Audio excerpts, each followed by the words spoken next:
దీన్ని కవరప్ ఏ మాదిరిగా చేస్తా ఉన్నారు ఒకసారి గమనించండి. కవరప్ అనేది ఏ మాదిరిగా జరుగుతూ ఉందనంటే, డిఎస్పి అన్న మాటలు ఒకసారి డిఎస్పి అన్న మాటలు, ఎస్పీ గారు అన్న మాటలు, ఆ తర్వాత వీళ్ళు ఎఫ్ఐఆర్ రిపోర్ట్లో వీళ్ళు ప్రస్తావించిన ప్రస్తావన, ఈ మూడు ఒకసారి బేరీజు వేస్తే డిఎస్పి అంటాడు ఇద్దరు ఎస్ఐలు,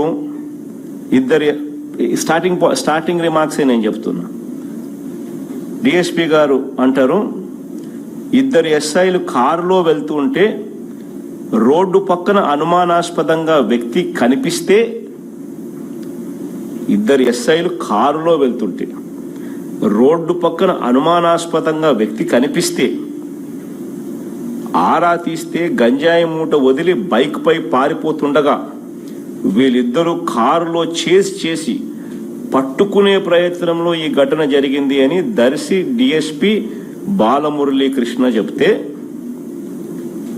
ఎస్పీ ఏమంటాడు, కాదు ముందస్తుగానే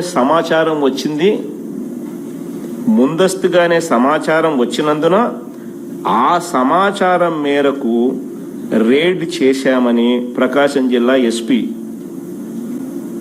ఆయన చెప్తాడు.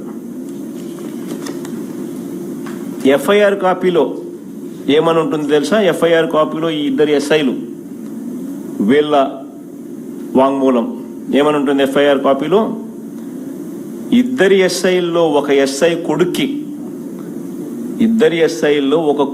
ఎస్ఐ కొడుక్కి కడుపు నొప్పి వచ్చిందంట. అతన్ని ఆసుపత్రికి తీసుకెళ్లడానికి బల్లికురువ ఎస్ఐ పిలిస్తే సంతమాగులూరు ఎస్ఐ వెళ్ళాడంట. కాంట్రడిక్షన్స్ చూడండి. నేను స్టార్టింగ్ రిమార్క్స్ చెప్తాను, మళ్ళా చెప్తాను. డిఎస్పీ ఏమంటాడు, ఇద్దరు ఎస్ఐలు కారులో వెళ్తుంటే రోడ్డు పక్కన అనుమానాస్పదంగా వ్యక్తి కనిపిస్తే ఆరా తీస్తే గంజాయి మూట వదిలి బైక్ పై పారిపోతుండగా వీళ్ళు కారులో చేసి పట్టుకునే ప్రయత్నంలో జరిగిందని డిఎస్పీ అంటాడు. ఎస్పీ ఏమంటాడు, ముందస్తుగానే మాకు సమాచారం వచ్చినందున ఆ సమాచారం మేరకు మేము రేడ్ చేశామని ప్రకాశం జిల్లా ఎస్పీ అంటాడు. వీళ్ళిద్దరు ఎస్ఐలు ఎఫ్ఐఆర్ కాపీలో వీళ్ళ వాంగ్మూలం వీళ్ళు చెప్పిన ప్రకారం ఎఫ్ఐఆర్ కాపీలో ఏమంటారు, వీళ్ళు చెప్పినదే వర్షన్. ఇద్దరు ఎస్ఐల్లో ఒక ఎస్ఐ కొడుక్కి కడుపు నొప్పి వచ్చిందట. అతడిని హాస్పిటల్కి తీసుకెళ్లడానికి బలికరువ ఎస్ఐ పిలిస్తే సంతమాగులూరు ఎస్ఐ వెళ్ళాడట. 3 వర్షన్స్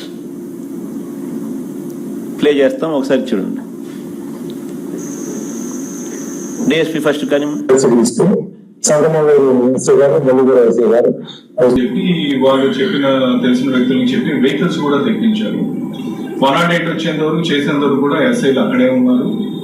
అండ్ ఇక్కడ స్టేషన్ నుంచి కూడా ఎస్ఐ అక్కడ వెళ్ళిన తర్వాత ఈ ముగ్గురు కలిసి ఆ క్షతగాతులు ఎవరికైతే ఇంజూర్డ్ ఉన్నారో వాళ్ళందరినీ కూడా అంబులెన్స్ ఎక్కించడం జరిగింది. అంబులెన్స్ లో ఎక్కించి 108 లో హాస్పిటల్ పంపించడం జరిగింది.